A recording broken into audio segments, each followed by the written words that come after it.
Thank you very much. First of all, I would like to thank the organizing committee for inviting me to address this distinguished group. And also, I'm delighted to be an honorary member of Thomas Jefferson University. I'm going to talk today about gender differences in alcohol. Is this the... Okay. Yes.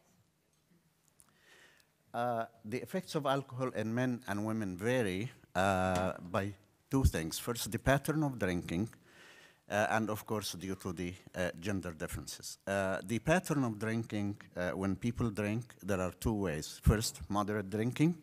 And moderate drinking is defined as no more than one drink per day for a woman and no more than 2 drinks per day for a man, according to the Dietary Guidelines 2015 and of the one previous to that.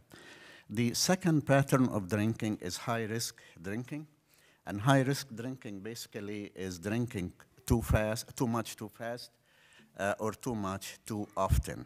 That includes heavy drinking, that a woman drinks 4 or more drinks in a day, and binge drinking is defined as 4+ drinks in 2 hours. So one might ask, what is a drink? Actually, a drink as defined by the dietary guideline is a 12 ounce of beer, 1.5 ounce of spirits, or 5 ounces of wine. They have different alcohol concentration, but the amount of alcohol that is ingested in each time is 0.6 ounces or 14 grams. They are all equal. So what are the effects of alcohol on women? It depends if it is moderate drinking or if it is heavy drinking. Moderate drinking, as you can imagine, if a woman drinks the same amount of alcohol at the same time like a man, the difference in blood alcohol concentration will be higher in women because they have usually a smaller size and usually less amount of water. Of course, modern drinking have some potential benefits, but it can also cause some problems. There are some issues with fetal alcohol spectrum disorder. And of course, recently there were some epidemiological studies that show association with breast cancer, and I will go in detail about that. Of course, heavy drinking can cause injuries, violence, STDs, unwanted pregnancy, and so on.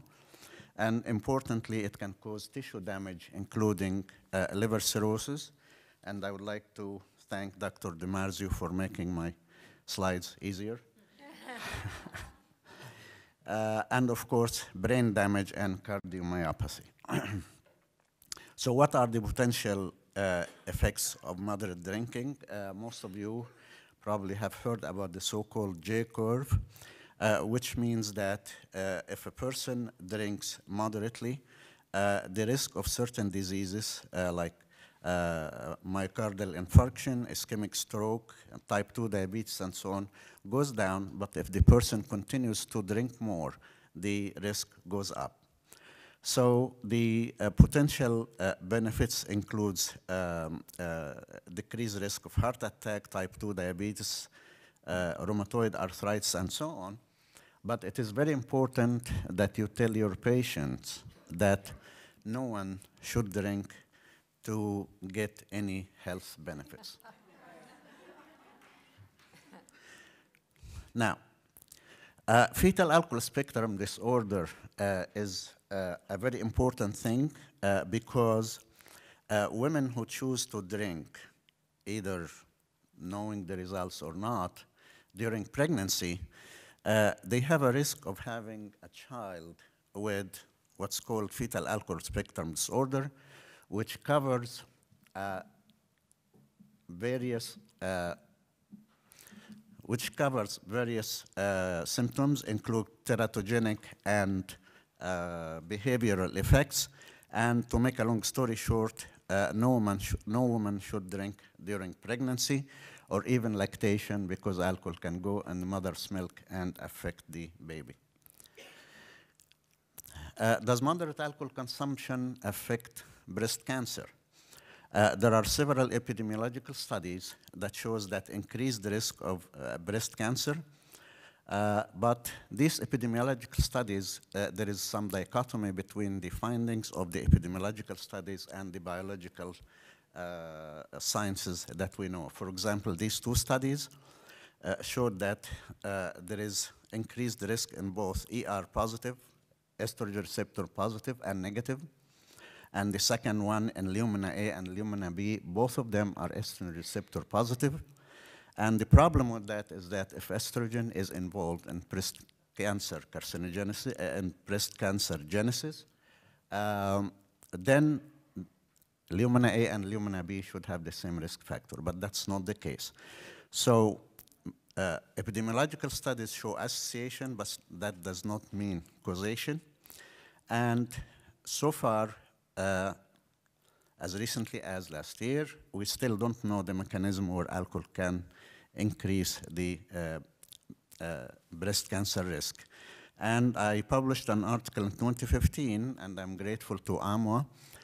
They have it on their website. So here is the URL. You can please read it. It's a very informative article. Now, the drinking have been changed from the mid-90s to now, especially in college students. As you see on the left side, male students used to drink much heavier than women, but in 2014, it became equal. And this one instant where equality is not good. So here is again what heavy drinking does. Alcohol causes liver cirrhosis. Chronic heavy alcohol consumption causes steatohepatitis, hepatitis, and liver fibrosis eventually causes cirrhosis.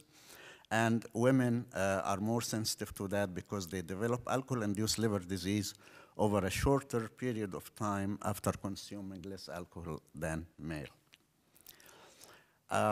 The effect on the brain, I would like to call your attention to the video on the top by Dr. George Coop, the director of NIAAA, talking about alcohol and opioid differences in men and women.